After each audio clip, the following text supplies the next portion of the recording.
The Antarctic winds howled across the barren expanse, a ceaseless force that had shaped the continent for millennia.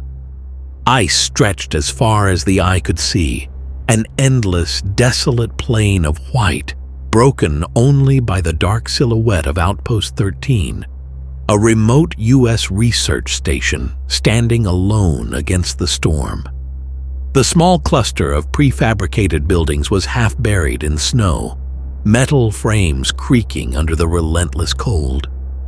Inside, everything was eerily still. Tables were set with plates of half-eaten meals frozen solid. A kettle remained on the stove, its contents now an icy block. The bunks were neatly made, boots lined against the walls. Documents lay scattered across the floor, as if dropped in a hurry.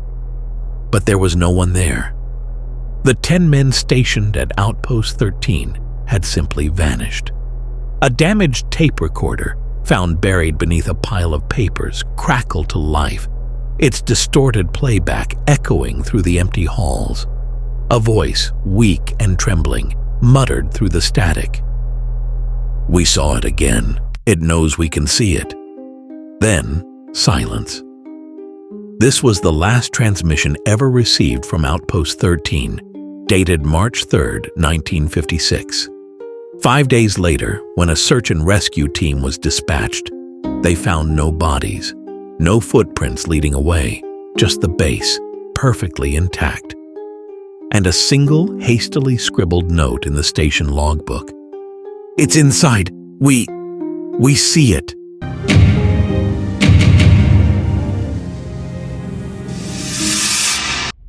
The 1950s were a time of intense secrecy. As the Cold War gripped the world, Antarctica became a battleground, not of weapons, but of knowledge and control. The United States and the Soviet Union, locked in an arms race, turned their attention to the last unclaimed continent, establishing research stations under the guise of scientific exploration. But beneath the surface, both sides were watching each other. Rumors swirled about covert military installations, hidden bunkers, and unidentified aerial activity over the ice. Whispers of classified experiments, both American and Soviet, fueled speculation among intelligence circles. Outpost 13 was one of many research stations officially designated for meteorological studies and radio communication tests. Yet, declassified documents suggest another purpose, monitoring an unidentified anomaly detected near the base.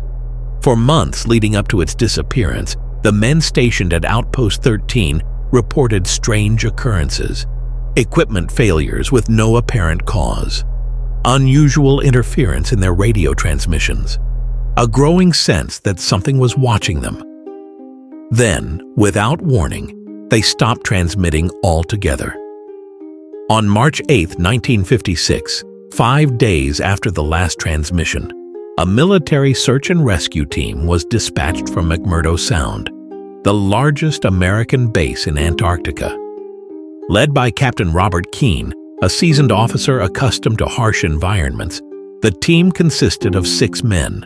Their mission was simple: assess the situation, recover any survivors, secure classified materials. But as their C-47 Skytrain transport aircraft approached the base, something felt wrong. From the air, Outpost 13 looked completely intact. No collapsed structures, no signs of fire or external damage, no distress signals, but no movement. "Everything looked normal," one pilot later recalled. "Too normal. No footprints in the snow, no sign anyone had left the base. It was like the place had just stopped." They landed at 0800 hours, stepping onto the frozen ground beneath a sky heavy with approaching storms. As the team approached the base, the temperature was 20 degrees colder than expected, a sudden, inexplicable drop that sent a chill through the men before they even stepped inside. What they found defied all logic. Plates of food still sitting on tables, half-eaten, untouched.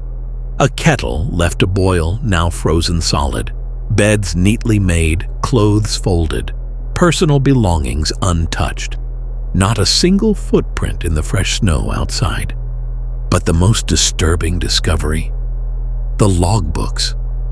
While searching through the base, the team uncovered a damaged tape recorder, half buried beneath scattered notes and equipment logs. Despite the frost-coated reels, Captain Keene managed to play back its final recording. A voice, strained, breathless, filled the room. 3 nights now, lights outside. They keep moving, closer. A long pause, the sound of heavy breathing. Static. Sanders says he saw something at the window, but the storm's too thick. No one should be out there. The voice grew more panicked.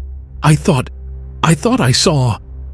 More static, then a sudden burst of sound, an inhuman screech, too distorted to be simple interference. The tape cut off abruptly. The men looked at each other. The silence in the room felt heavy, oppressive. And in that moment, the search team realized they were not alone in the base. The team split into pairs, moving cautiously through the base. Despite the untouched food and the perfectly intact structures, the absence of the crew made the silence suffocating. Each footstep echoed against the metal walls, their breaths visible in the unnaturally cold air.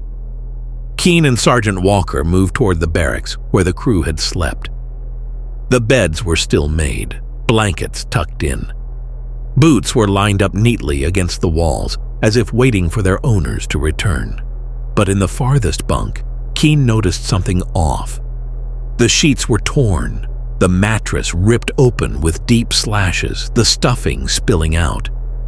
He ran a gloved hand over the damage, long, jagged gashes. No animal native to Antarctica could have done this. Walker exhaled sharply. "Captain," he murmured, pointing toward the door. A deep set of claw marks was raked across the metal frame. Meanwhile, in the communications room, Corporal Daniels and Private Harris examined the radio equipment. The console was still powered on, but completely unresponsive. No static, no signal. Daniels adjusted the dials, tapping the transmitter. Then, a sound broke the silence. A faint, whispering noise filtered through the speakers. At first, it was just white noise, but then someone was breathing. Daniels turned pale. "Did you hear that?" The whispering grew clearer.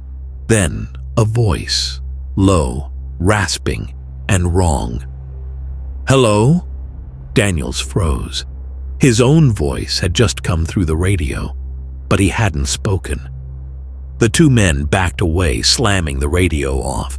They stood there, listening. Outside, the wind screamed against the metal walls, but inside, there was something else. A soft creaking. Something was moving in the hall. Regrouping in the main hall, the team spread out the papers they had recovered.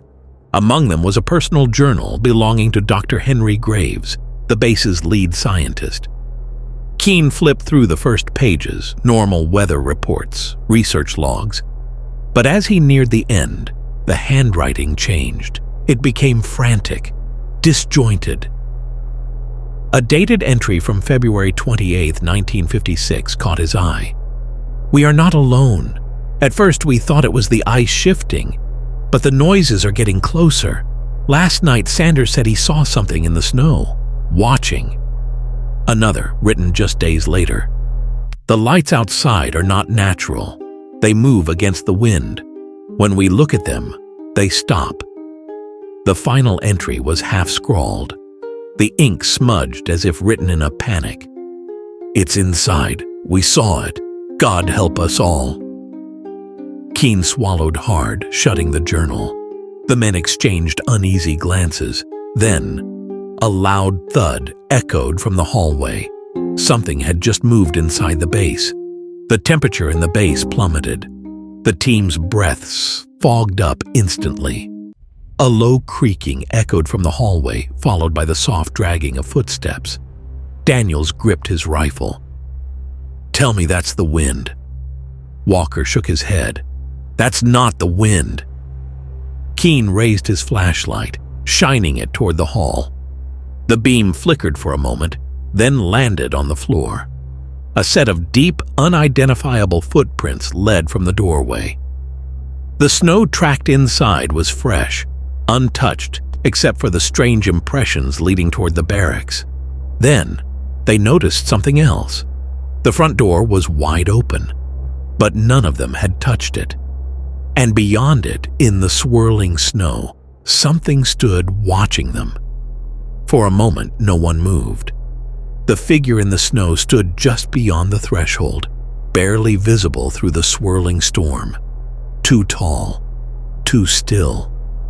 Its proportions seemed human, but off, as if someone had tried to replicate a man but failed in the details. Keene swallowed hard. "Who's there?" he called out. His voice was firm, but inside, every instinct screamed not to engage. The figure tilted its head, a slow, unnatural movement, as though studying them. Then, with unnatural speed, it shifted. One moment, it was standing in the snow. The next, it was closer. Walker stepped back, rifle raised. "What the hell?" The lights flickered. The overhead lamps dimmed, casting erratic shadows on the walls. The temperature inside plummeted again, dropping so fast that ice crystals began forming along the edges of the room. The radio, which had been dead just moments ago, crackled to life. A voice, distorted, wrong, whispered through the static. "We see it."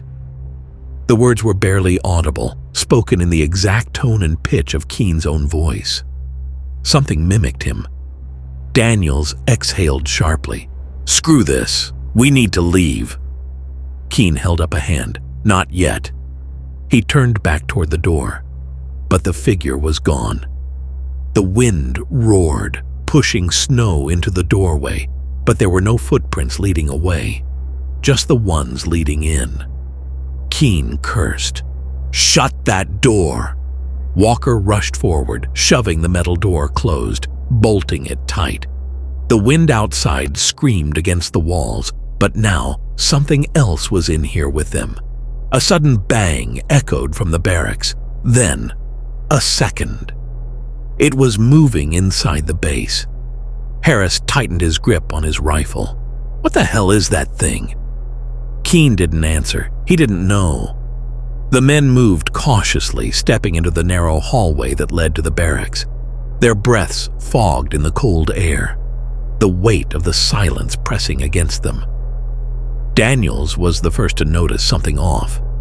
The small mirror hanging on the wall, fogged over, cracked along the edges, should have reflected all of them. But as they passed, one detail didn't add up. There were too many people in the reflection. Daniel stopped, heart hammering in his chest. One extra figure stood at the back of the group. It looked exactly like Keene. Then the reflection moved, before the real Keene did. Daniel stumbled backward, crashing into the wall. "Captain!" But before he could speak, the mirror cracked apart. A sharp, piercing sound filled the hall, like metal scraping against metal. Then, from deep inside the barracks, a voice whispered, "Help us." Not in distress, but mocking. Keene swallowed hard. "Move, now." The team pushed forward, rifles raised, their flashlights cutting through the darkness. The barracks were just as they had left them, untouched, frozen in time. Except for one thing, the far bunk, the one with the torn mattress and clawed sheets. The blankets had been pulled back, as if someone had just been there. Harris whispered, "I don't like this, sir." Walker stepped toward the bed, carefully reaching down. He pulled back the blankets, his breath hitching. Underneath the sheets, a thick layer of ice had formed, as if someone had lain there for days, their body heat slowly vanishing. and at the center of it, a handprint, pressed deep into the ice. But the fingers were too long, too thin. Keen exhaled, stepping back. "We're leaving, now." The team rushed back toward the main hall. Keen grabbed the logbook, stuffing it into his pack. Daniels retrieved the radio tape. They weren't waiting to see what happened next. But as they reached the entrance, the radio flickered on once more. A final transmission, one that had never been sent. It played in Keen's own voice. "Don't leave us!" The words sent ice through his veins, because he had never spoken them. Then, the front door blew open, and standing in the snow, its hollow eyes locked on them, was Keen. The wind howled through the open doorway, swirling snow into the room, but the figure standing outside remained unnaturally still. It looked like Keen, same uniform, same build, same posture, but something was wrong with its face. The features were just slightly off, the skin too smooth, the eyes too hollow. And as the real Keen stared at it, the thing staring back at him slowly curled its lips into a smile, a perfect, uncanny copy, except for the expression. Keen never smiled like that. Walker took a step back, rifle trembling in his hands. "Jesus Christ!" Then the thing spoke. "Don't leave us!" Its voice was his, identical. Every tone, every pitch, but just slightly wrong, like a recording that had been played too many times. Keen's breath caught in his throat. It was mimicking him. Then it took a step forward. Walker fired. A deafening gunshot rang through the base. Direct hit, right into its chest. The thing staggered, but there was no blood, no wound. Instead, its smile widened. And then it took another step forward. "Move!" Keen barked. The team stumbled backward, racing down the hallway toward the rear exit. They had one objective now: get the hell out. The thing in the doorway didn't chase them. It watched.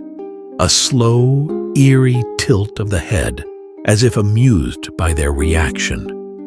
The team reached the supply room, where the emergency exit led to the airfield. Daniels fumbled with the lock, hands shaking. Behind them, the radio crackled again. "We see it." A different voice this time. Not Keen's, but Harris's. Harris turned pale. "That's my—" Then, from inside the base, something repeated it again. His exact voice. "We see it." And then from the hall, footsteps, multiple footsteps, moving toward them, fast. Daniels got the door open and the team burst out into the blizzard. The wind cut through their uniforms, the cold biting deep into their skin. Visibility was near zero, but they knew where the airstrip was. They sprinted through the snow, breath ragged, weapons clutched tight. Walker risked a glance over his shoulder. For a moment, he saw nothing. Then, a tall black figure moved between the buildings. Not walking, gliding. The lights inside the base flickered violently. Then, one by one, they shut off. The base went dark. And from within that darkness, a voice whispered. Not over the radio, not in the wind, but inside their heads. "Don't leave us!" The team reached the plane, stumbling up the ramp. The pilot, who had stayed behind, shouted, "Where the hell is everyone?" Keen didn't answer. He looked back one last time. Through the snow, through the white haze of the storm. He saw it. A line of figures, standing perfectly still just outside the base. Too tall, too thin, their faces featureless, except for those smiles, all of them watching. Keen slammed the hatch shut. "Take off, now!" The engines roared to life. As the plane lifted from the ice, Keen forced himself not to look back again. But just before the clouds swallowed Outpost 13 from view, the radio crackled one last time, a final transmission, his own voice. "We'll see you again soon." The C-47 Skytrain ascended into the storm, its engines roaring against the howling Antarctic winds. The men inside sat in silence, their faces pale, hands shaking. No one spoke. Keen stared at the frost-covered window, his mind racing. He knew what he saw. They all saw it. But how the hell were they going to explain it? Daniel, still gripping his rifle, exhaled sharply. "Captain, what the hell was that?" Keen didn't answer, because there was no answer. Harris, trembling, muttered, "They look like us." Walker wiped a shaking hand over his face. "We shouldn't have gone there." No one disagreed. Then from the cockpit, the pilot called back. "McMurdo Base just radioed in. They want a full report." Keen's stomach turned. A full report? Where would he even begin? He closed his eyes, exhaling slowly. "Tell them, Outpost 13 is lost." The pilot hesitated. "Lost?" Keen met his gaze. "No one made it out." The pilot frowned. "But, sir—" Keen cut him off. "No one made it out." The pilot stared for a moment, then nodded once. And that was the end of it. At least, officially. 2 days later, back at McMurdo Station, the men were placed under strict medical quarantine. The official debriefing was short, clinical. The base was abandoned. The crew was lost in a severe storm. There was no evidence of foul play. That was the narrative. Keen and his team were given strict orders. Never speak of what they saw. The incident report was classified. Files were stamped top secret, locked away somewhere deep in military archives. And Outpost 13? Burned to the ground. The U.S. military ordered a controlled demolition. A new team was sent not to investigate, but to erase it. By the time another Antarctic expedition passed through the area a year later, there was nothing left. No buildings, no remains, not even a marker. It was as if Outpost 13 had never existed. At first, things seemed normal. The men were sent home, reassigned. Some retired early. Others requested transfers. But then the nightmares started. Harris was the first to break. 3 months after the mission, he was found wandering his backyard in the middle of the night, mumbling to himself. When questioned, he simply said, "They're watching." He refused to elaborate. A month later, he disappeared. Authorities found his front door wide open, his keys and wallet still inside. No forced entry, no struggle, just gone. Walker drank himself into oblivion. He spoke to no one, never slept near a mirror, and eventually disappeared off the grid. Daniels, the radio operator, became obsessed with frequencies.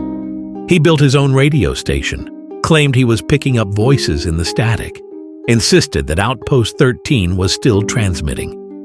Then, one night, he smashed every radio in his house and vanished. Keen never spoke of it, not once. And yet every year, on March 3rd, the date they lost contact with Outpost 13, his home phone would ring at exactly 3:13 a.m. No caller ID, no message, just silence. Then a whisper, "We see you." Keen never answered, but he never unplugged the phone either. For years, rumors swirled. Some say Outpost 13 was an experiment gone wrong, that the U.S. government was testing something they couldn't control. Others believe something ancient was buried beneath the ice, that the crew found it, and it found them. Then there are the transmissions. Radio operators have claimed to pick up a weak signal from the coordinates where Outpost 13 once stood. A voice, garbled by static, repeating the same phrase over and over. "We saw it again. It knows we can see it." But of course, the military denies everything. Years later, a declassified document surfaced. It was a partial transcript from Outpost 13's final days. The last entry was heavily redacted, but one line remained untouched. It wasn't from the missing crew. It wasn't from the search team. It was a transmission that never should have existed, because the signal came from inside the base, after it had already been abandoned. The transcript read, "If you hear this, don't come looking for us. We are still here, and so is it." The coordinates of Outpost 13 have been removed from modern Antarctic maps. But if you ever find yourself near where it once stood, some say you can still hear the wind whispering through the ice. And if you listen closely, just beneath the static, you might hear someone else listening too. Years passed. The official reports gathered dust in government archives, forgotten by all but a few. But the legend of Outpost 13 refused to fade. Keen, the last known survivor, lived the remainder of his life in paranoid silence. He never married, never spoke of what happened, and yet every March 3rd, at exactly 3:13 a.m., his phone would ring. Always the same routine. 1 ring, 2, 3. Then silence. Until the whisper, "We see you." And every year Keen would sit in the darkness, gripping the armrests of his chair, his breathing shallow, waiting for the call to end. He never answered. Until the year he did. It was March 3rd, 1989, more than 30 years after Outpost 13 was erased from existence.